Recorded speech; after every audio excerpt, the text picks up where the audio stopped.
আমার এই বিদ্যালয়ের শিক্ষকগণ আমাকে সত্যবাদিতা, শৃঙ্খলা, ন্যায়পরায়ণতা সহ নানা শিক্ষা দিয়ে থাকে। বর্তমানে বেশিরভাগ বিদ্যালয়ে খেলার মাঠ থাকে না। এখানে মুক্তিযুদ্ধ থেকে শুরু করে এমনকি প্রাচীন বাংলার সকল ইতিহাসের বই রয়েছে।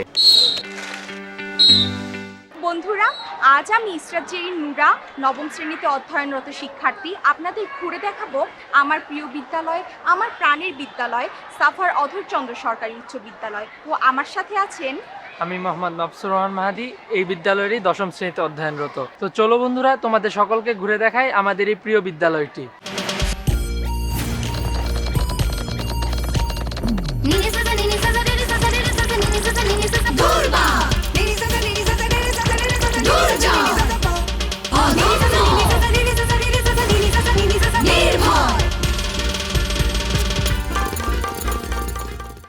ঢাকা জেলার সাভার উপজেলায় দক্ষিণ দরিয়ারপুরে অবস্থিত একটি ঐতিহ্যবাহী শিক্ষা প্রতিষ্ঠান সাভার অধরচন্দ্র সরকারি উচ্চ বিদ্যালয়।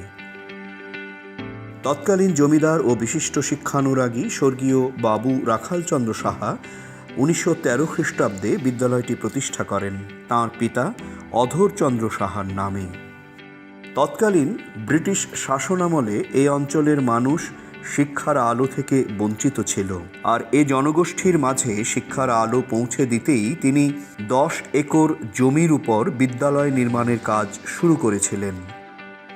জমিদার রাখালচন্দ্র সাহা তাঁর জীবদ্দশায় বিদ্যালয়টির পূর্ণাঙ্গ রূপ দিতে না পারলেও তাঁর স্ত্রী প্রিয়বালা সাহা তাঁর অসমাপ্ত কাজ সম্পন্ন করেন।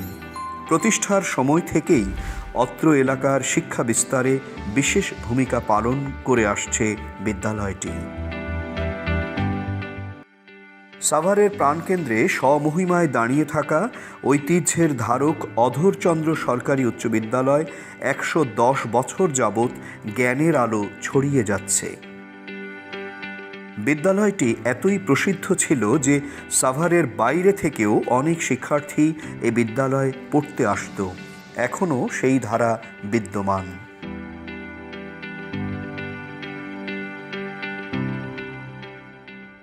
বর্তমানে বিদ্যালয়টিতে 2টি শিফট রয়েছে। প্রভাতী শিফটে মেয়েদের এবং দিবা শিফটে ছেলেদের শিক্ষা কার্যক্রম পরিচালিত হয়। বিদ্যালয়টিতে 2000-এর অধিক শিক্ষার্থী রয়েছে, যাদের শ্রেণীকক্ষে পাঠদানের পাশাপাশি বিভিন্ন কো-কারিকুলাম কার্যক্রমে জোর দেওয়া হয়।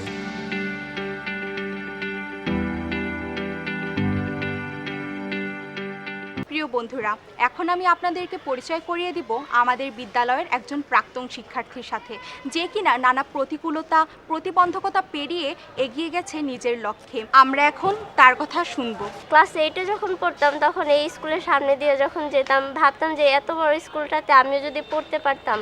8 পাস করার পরে সেরকম একটা সুযোগ আমার আসে, এই সাভার থানার এক স্যার আমাকে এই স্কুলেই ভর্তি করিয়ে দেয়। এখানে এই যে আমাদের প্রিন্সিপাল স্যার, উনি আমাকে খুবই ভালোবাসেন, আদর করেন, স্নেহ করেন। উনি আমার পড়ার সুযোগটা করে দেন। আমার ভর্তির পরীক্ষা নেননি, এখানে আমার কোনো টাকা পয়সাও লাগে নাই, এখানে সব সুযোগ করে দেন উনি। এমনকি এই স্কুলের স্যার ম্যাম সবাই আমাকে খুবই আদর করতেন, অনেক হেল্প করতেন। পড়াশোনার প্রতি আগ্রহ এটা আমার মায়ের কাছ থেকে পাই। আমার মা, আমার এই যে আমি এত দূর আসছি এর পেছনে আমার মায়ের বেশি অবদান, কারণ আমার মা অনেক কষ্ট করেছেন আমাকে নিয়ে। আমি ছোট থেকে হোস্টেলে থেকে পড়াশোনা করেছি, হোস্টেল থেকে পড়াশোনা করা শেষে আমি আবার সাভারে ব্যাক করি, তখন এই স্কুলেই আবার ভর্তি হই। এখানে অনেক সুযোগ সুবিধা পাই এবং এসএসসি পাশ করে 2020 সালে আমি এই স্কুল থেকে বেরিয়ে যাই। যে আমি যখন এই স্কুলে পড়তাম তখন ক্লাসরুম থেকে যে আমাদের স্কুলের পেছনে যেই সাভার সরকারি কলেজ, সেই কলেজটা দেখেও আমার খুব ইচ্ছা হতো যে এই কলেজেও যদি আমি পড়তে পারতাম। তো আল্লাহর রহমতে আমি পাশ করে বেরিয়ে যাওয়ার পরে সেই কলেজেও আমি চান্স পাই এবং সেখানেই এখন অধ্যয়নরত আছি। আপনারা সবাই দোয়া করবেন যাতে আমার এক একটা লক্ষ্য পূরণ হয়, যাতে আমার এক একটা লক্ষ্যের দিকে আমি এগিয়ে যেতে পারি। আমি সাধারণ শিক্ষার্থীদের বলতে চাই যে ভেঙে পড়ার কিছু নাই, যেমন আমার এত সমস্যা থাকা সত্ত্বেও আমি সামনের দিকে এগিয়ে গিয়েছি, পড়াশোনা করেছি। আমি চাই আমি প্রতিষ্ঠিত হয়ে আমার মায়ের মুখে হাসি ফোটাতে। বিদ্যালয়ে জ্ঞান অর্জনের ক্ষেত্রে সবচেয়ে গুরুত্বপূর্ণ ভূমিকা পালন করে বিদ্যালয়টির পাঠাগার। ঠিক সেরকমই একটি পাঠাগার হলো আমাদের বিদ্যালয়ের রায়ননিবালা ষোড়শীমোহন পাঠাগার, যেখানে শিক্ষার্থীরা যায় তাদের প্রয়োজনীয় বই সংগ্রহ করে, তাদের মেধার আরও বিকাশ ঘটায়। তো চলুন দর্শক, ঘুরে আসি বিদ্যালয়ের পাঠাগারটি থেকে।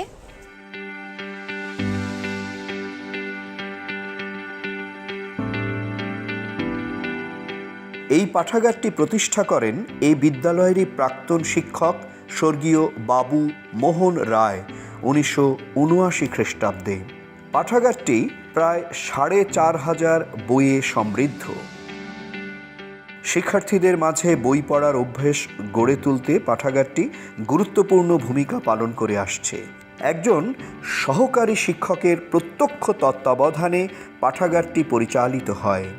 সপ্তাহের বিভিন্ন দিন রুটিন মাফিক সকল শ্রেণীর শিক্ষার্থীদের পাঠাগার ক্লাস অনুষ্ঠিত হয়।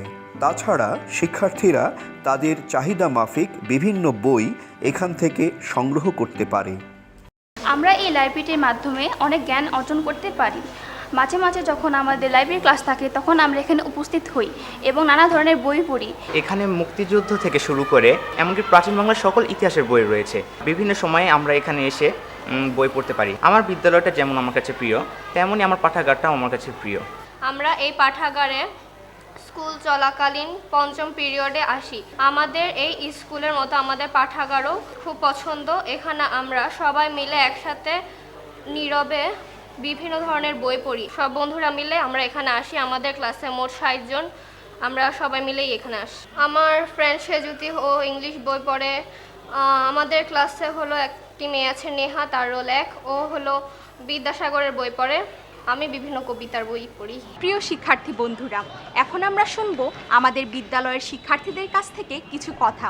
কেন তাদের এই বিদ্যালয়টি ভালো লাগে, কেন এই বিদ্যালয়টি তাদের পছন্দের, এই সম্পর্কে আমরা জেনে নেব তাদের কাছ থেকে। আমার এই প্রিয় বিদ্যালয় সাভার অধরচন্দ্র সরকারি উচ্চ বিদ্যালয় থেকে আমি পড়ালেখার পাশাপাশি বিভিন্ন ধরনের শিক্ষা পেয়ে থাকি। আমার এই বিদ্যালয়ের শিক্ষকগণ আমাকে সত্যবাদিতা, শৃঙ্খলা, ন্যায়পরায়ণতা সহ নানা শিক্ষা দিয়ে থাকে। পাঠ্য বইয়ের পাশাপাশি বিভিন্নভাবে অন্যান্য বই পড়ার জন্য উৎসাহিত করা হয়। বিভিন্ন বিদ্যালয়ে পড়াশোনার জন্য ফোর্স করা হয়ে থাকে। বিদ্যালয়ের পড়া বাসায় পড়তে বলা হয়, বিদ্যালয়ে না পড়িয়ে। কিন্তু আমাদের বিদ্যালয়ে শ্রেণীকক্ষে পড়া শিখিয়ে দেওয়া হয় এবং পড়াশোনার পাশাপাশি অন্যান্য বই পড়তেও উৎসাহ করা হয়। তাই আমার বিদ্যালয় আমার কাছে খুব প্রিয়। বর্তমানে বেশিরভাগ বিদ্যালয়ে খেলার মাঠ থাকে না। আমি তাই একটি আদর্শ বিদ্যালয়ে পড়াশোনা করতে চেয়েছিলাম এবং আমি মনে করি পাঠাগার, বিজ্ঞানাগার, কম্পিউটার ল্যাব এসব থাকার কারণে অধরচন্দ্র উচ্চ বিদ্যালয় আসলে একটি আদর্শ বিদ্যালয়।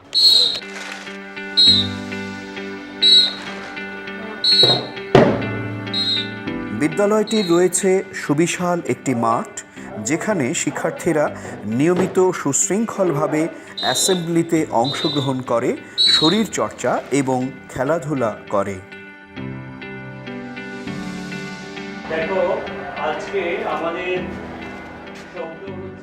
শিক্ষার্থীদের দুটি মাসিক, অর্ধবার্ষিক ও বার্ষিক পরীক্ষা অনুষ্ঠিত হয়।